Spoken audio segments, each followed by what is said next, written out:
بسم اللہ الرحمن الرحیم. السلام علیکم. کیپٹل ٹاک کے ساتھ حامد میر آپ کی خدمت میں حاضر ہے.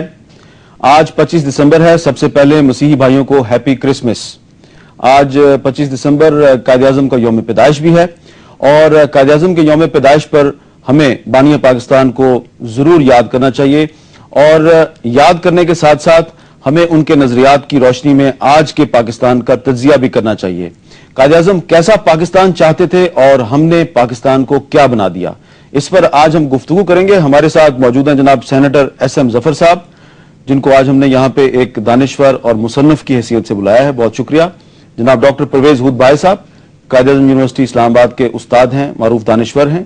جناب ڈاکٹر صفدر محمود صاحب، جو کہ تاریخ پاکستان کے مورخ ہیں، بہت سی کتابوں کے مصنف بھی ہیں. ایس ایم ظفر صاحب، سمپل سا کوشچن ہے، قائد اعظم پاکستان اور بھارت میں کیسے تعلقات چاہتے تھے؟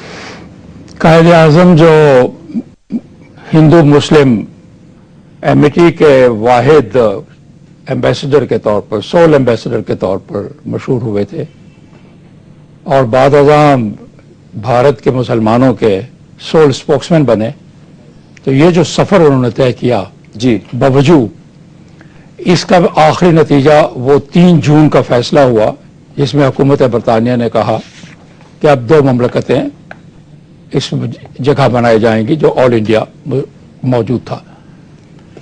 اس کو قائد اعظم نے حل سمجھ لیا اور یہ سوچ بالکل واضح طور پر اپنی بیان کی کہ یہ ہندوستان کا، بھارت کا اور پاکستان کا کانسٹیٹیوشنل حل ہے جو ہم سب نے مل کے طے کیا ہے. کس قسم کا وہ سلوک چاہتے تھے درمیان میں، ان کا ایک بیان بڑا واضح ہے. ان سے پوچھا گیا کہ جب پاکستان بن جائے گا تو بھارت اور پاکستان کے درمیان تعلقات کیسے ہوں گے. انہوں نے کیا خوبصورت مثال دی تھی اور جناحی کا تصور ہو سکتا تھا اس وقت کا. انہوں نے کہا بھارت اور پاکستان ایسے ہوں گے جیسے یونائٹڈ اسٹیٹس آف امریکہ اور کینیڈا. اس حیثیت میں بڑے اچھے نیبر، بڑے اچھے ہمسائے کے طور پر ان دونوں مملکت کا وقت گزرے گا. وہ اسی نتیجے پر پہنچے تھے کہ یہ آئینی حل نیک نیتی سے، ایمانداری سے حاصل کیا گیا ہے اور اس پر دونوں حکومتیں اور دونوں حکومتوں کے سربراہان اور ان کے نمائندگان قائم رہیں گے. ڈاکٹر پرویز ہود بھائی صاحب، قائد اعظم محمد علی جناح نے 13 جولائی 1947 کو دلی میں ایک انٹرویو میں کہا کہ پاکستان اور ہندوستان کے تعلقات دوستانہ اور خوشگوار ہوں گے. لیکن 1948 میں جب ان کی ڈیتھ ہو گئی، ان کے انتقال کے فوراً بعد پاکستان اور ہندوستان کی جنگ ہو گئی. اس کی کیا وجہ تھی؟ اس کی وجہ تو کشمیر کا تنازع تھا، اور اگر یہ نہ ہوتا تو میں سمجھتا ہوں کہ ویسے حالات ہوتے جیسا کہ ڈاکٹر ظفر صاحب نے کہا ابھی کہ کینیڈا اور امریکہ کے درمیان جس طرح کے خوشگوار تعلقات ہوتے ہیں آج ہیں، ویسے ہی پاکستان اور بھارت کے مابین ہوتے. میں تو سمجھتا ہوں کہ کشمیر کا مسئلہ اگر جواہر لال نہرو اس وقت حل کر سکتے، اگر وہ اس بات پہ آمادہ ہوتے کہ جو کشمیری چاہتے ہیں، اگر اس کے مطابق وہ مسئلہ حل ہوتا تو پھر آج تعلقات ہمارے اچھے ہوتے. ڈاکٹر صفدر محمود صاحب، قائد اعظم کی وفات کے بعد کیا آپ سمجھتے ہیں کہ لیاقت علی خان اور ان کے بعد جو حکمران آئے انہوں نے قائد اعظم کے نظریات کو فالو کیا؟ جو جنگ شروع ہوئی قائد اعظم کی وفات کے فوراً بعد، اس جنگ کو ختم کیا گیا جنوری 1949 میں، تو اس پہ لیاقت علی خان اور پاکستان کے اندر جو بہت سے سیاسی حلقے تھے ان کے درمیان اختلافات پیدا ہو گئے. تو کیا لیاقت علی خان قائد اعظم کے نظریات کو فالو کر رہے تھے؟ میں سب سے پہلے تھوڑی سی وضاحت کرنا چاہوں گا ایس ایم ظفر صاحب کے سٹیٹمنٹ کی. ایس ایم ظفر صاحب نے بالکل صحیح فرمایا. یہ قائد اعظم کا ایک خواب تھا کہ پاکستان اور ہندوستان کے تعلقات ایسے ہی ہونی چاہیے جیسے کینیڈا اور یونائٹڈ اسٹیٹس کے. یہ نام لیا انہوں نے، یہ ان کے سٹیٹمنٹ کا حصہ ہے. ایک بات جو میں خاص طور پہ یہاں کہنا چاہتا ہوں کہ قائد اعظم اس حقیقت سے پوری طرح آگاہ تھے کہ ہندوستان کی خواہشات کیا ہیں اور ہندوستان کے باطن میں کیا چیز موجود ہے. اور اس کا حوالہ دینے کے لیے میں اس انٹرویو کا حوالہ دوں گا جو انہوں نے کیمبل کو، رائٹر کے کارسپونڈنٹ کو، مئی 1947 میں دیا، جس میں اس کا ایک سوال یہ تھا کہ ہندوستان سے آپ کے تعلقات کیسے ہوں گے. میں فقرہ پڑھ رہا ہوں. حضرت قائد اعظم نے کہا کہ weak Pakistan and strong Hindustan will be a temptation. لفظ ٹیمپٹیشن کا استعمال کیا for the strong Hindustan to try to dictate Pakistan. مطلب ہے ان کے ذہن میں یہ بات موجود تھی, وہ یہ جانتے تھے کہ اگر پاکستان کمزور ہوگا تو اسٹرانگ ہندوستان اس کو ڈکٹیٹ کرے گا, جو کہ آج کی سچویشن آپ کو نظر آ رہی ہے.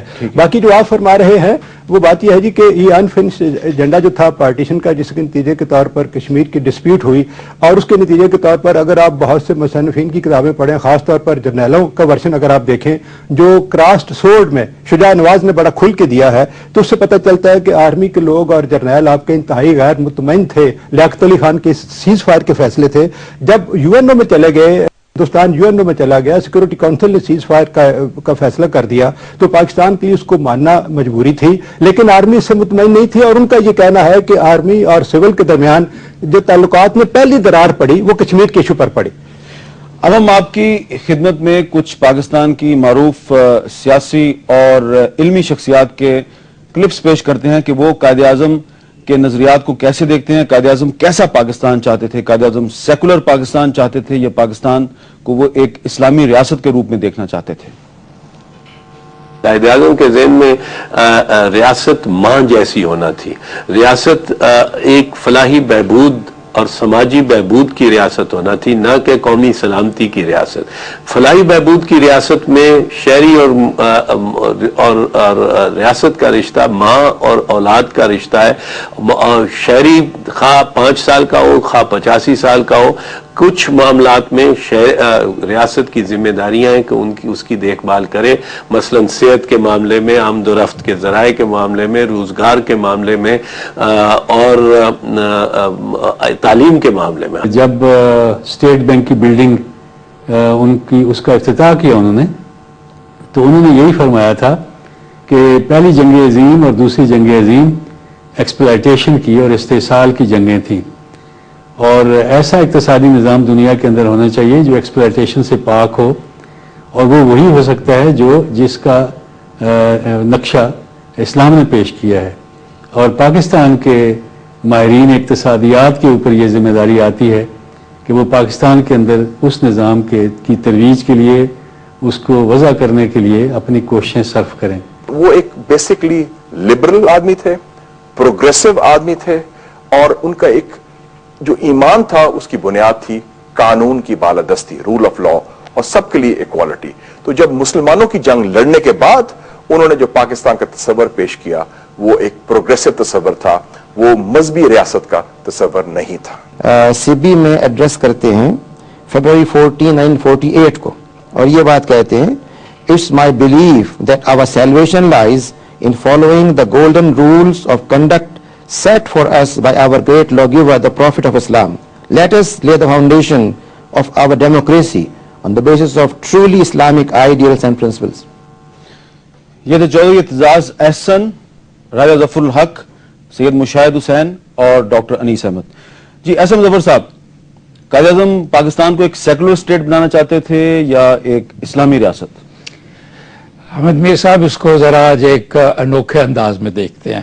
جی, اگر یعنی پاکستان اسلامی تاریخ کی نظر سے اگر کربلا کے واقعے کے بعد اسلامی سیاسی ارتقاء رک نہ جاتا ملوکیت کی بنا پر, تو مجھے پورا یقین ہے کہ مغربی دنیا سے کہیں پہلے اسلامی تہذیب اس جمہوریت کو پا لیتی جو آج بہت سارے ملکوں میں پائی جاتی ہے. اس پر آپ نے پوری کتاب لکھ ڈالی ہے. میں نے لکھ ڈالی ہے, اور میری گزارش یہ ہے کہ اگر وہ معاشرہ قائم ہو چکا ہوتا ہے اسلامی معاشرہ, تو آج یہ سوال جو آپ پوچھ رہے ہیں کہ قائد اعظم سیکولر تھے یا وہ ریلیجس تھے, یہ شاید بے ایمانی ہوتا, یہ سوال ہی نہ اٹھتا. قائد اعظم اپنے طور پر ارتقاء سے اس منزل پر پہنچ چکے تھے, وہ ایک جمہوری ذہن کے مکمل طور پر ایک جمہوریت کو اپنے اوپر اپنائے ہوئے تھے.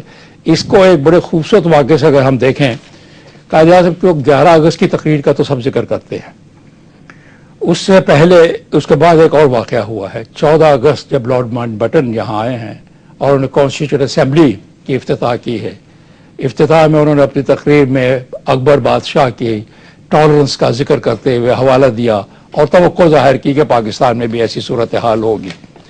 میں